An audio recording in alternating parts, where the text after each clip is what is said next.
Welcome back to the show, folks, where you got the good, bad, and David Leavitt over there. That's why we have radio, I suppose. I'm just kidding. Just kidding. You can see, we have YouTube. He's a good-looking man. That's right. You can see him on YouTube. And if you live up in the Longwood, Lake Mary area, you might see him walking around your neighborhood. So check him out so you'll know he's okay. Right. Because David is Libertarian Party candidate. It is official now for the Florida House. This will be 2016 election, correct. District 29, which presently is held by Scott Plakin. And he's up in Tallahassee right now. As a matter of fact, he's got an op-ed piece in today's Orlando Sentinel about the budget and the Medicare expansion and all that. Yeah, I read it and actually agree with it. Yeah. So, yeah, it's right in line with the way I think as well on that particular subject. Right. Well, of course, that's the thing about libertarians. The Libertarian Party can find agreement, if you will, from both the left and the right, depending on. That's true. Depending on what your angle is, or what you believe, and how you were brought up. Right. But the basic principle of the Libertarian Party is in the name: liberty. That's right.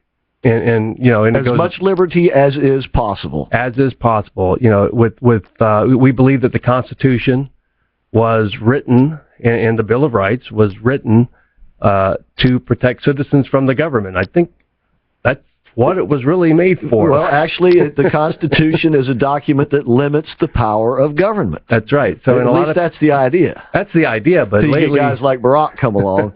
But the Republicans have been, they get drunk with power. They do, and they turn things that are, protected by the Constitution, and they turn around and make it like they have to apply those same things to private individuals, and individuals don't have some of that protection. It's as if they're trying to protect me personally, right, or a particular group. Let's just say, we won't name any, but there's lots of groups out there that seek protection, right, under the Constitution. But it's the Constitution wasn't made to protect that group against other. It was made to protect all groups, against the government. And we see this playing out with the gay marriage thing. That's right. Because on the one hand, of course, the libertarians would say gays should have a right to marry.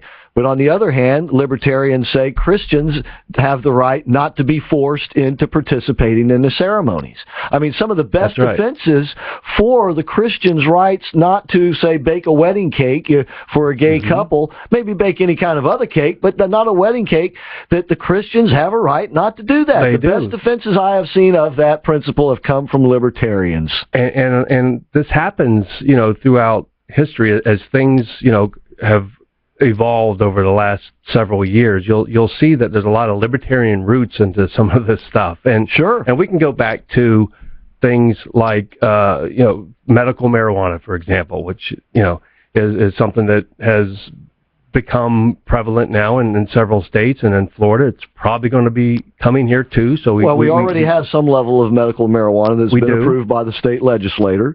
And as soon as the judges or whatever get figured out, what they're going to do, how it's going to be regulated, and who's going to be able to grow it, and like we can get into a big long story about that. Right.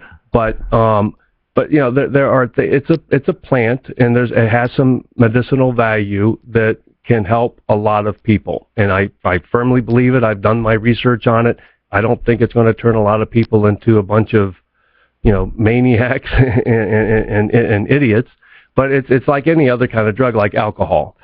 Yeah. I mean, I believe there needs to be rules surrounding, the use. Like you can't get behind the wheel of a car if you're using it, even if you're using it for medicinal purposes. Right. Just like any other drug that you might take that's prescribed to you, you wouldn't take this while you're driving. So. Well, if folks have been listening to the show for a while, they know that I call myself a conservatarian. Yes. All right. Real close to libertarian. But when it comes to that sort of thing, prohibition to me is the bigger problem. You're compounding the problem of trying to keep people from using it by prohibiting it. Well, I mean, all you have to do is study history, and then you have this whole huge criminal element that rises up around the illegal trade of it, and now you got two huge problems. You got the same old problem you're going to have anyways with addiction. Right. You still have but that. Now you have this huge problem of criminality that goes along with it, and all of the crime that comes with that, because the money is so easy to make. It is very seductive. The money is so easy. A couple of deals, and you're in the tens of hundreds of thousands of dollars. That's right. I mean, and then Pablo Escobar, when he was killed, well, before he was on the lam, and when he was at his heyday, was listed by Forbes as one of the richest men in the world. That's right. We would like to see those kinds of people put out of business. That's why I'm saying, but let's get them out of business first, and then we'll concentrate on the use end of it. Right? I think so. I think we can, by eliminating some of the laws, and the first thing we have to do with the federal government is get somebody in there that can get rid of marijuana. It's listed as a class 1. I forget the class. It's called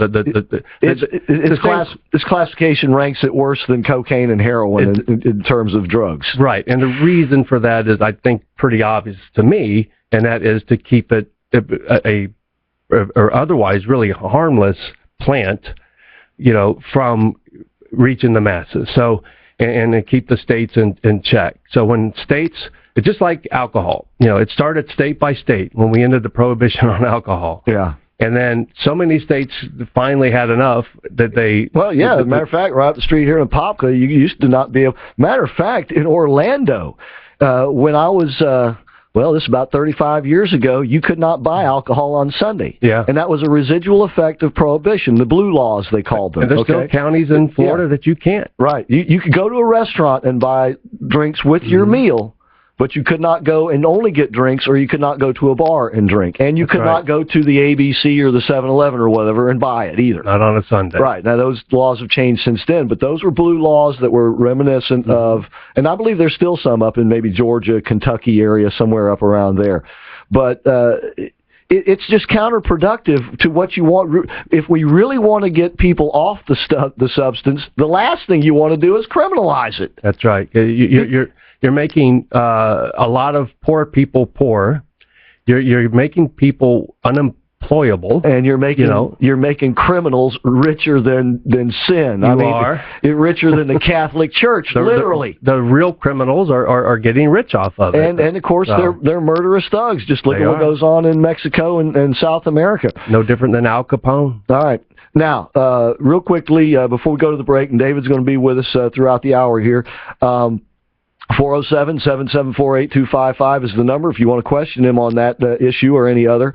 But a week from tonight in Sanford at the Patio Grill is going to be the monthly Libertarian Party meeting. It's going to be the 10th. That's right. And it's going to be at 7 o'clock. 7 o'clock, and that's when you're going to relinquish your title as chairman of the Seminole County Party. We have our executive committee elections every year, and the meeting in June. But now you as a candidate are going to go ahead and relinquish that title anyway. But the elections, now if anybody shows up, can they participate in the elections, or do you have to be a member? You have to be a member to vote. You have to be can someone become a member that night and vote? You can become a member that night. Okay. Absolutely. You can just sign it. We have what we call a non-aggression principle that all libertarian sign that want to be a member of the party. Right. And basically it just says that you're not going to do, bodily harm to others unless in self-defense, of course. Right. Okay. All right. So that's a week from tonight, Patio Grill, Sanford. And that's easy to find. It's on 1792 and 417, 7 o'clock, week from tonight. Okay. When we come back, we'll be talking more. I want to talk to David and get a little bit of feel of who he is, where he's from. Okay? So we'll do that when we come back. Cool.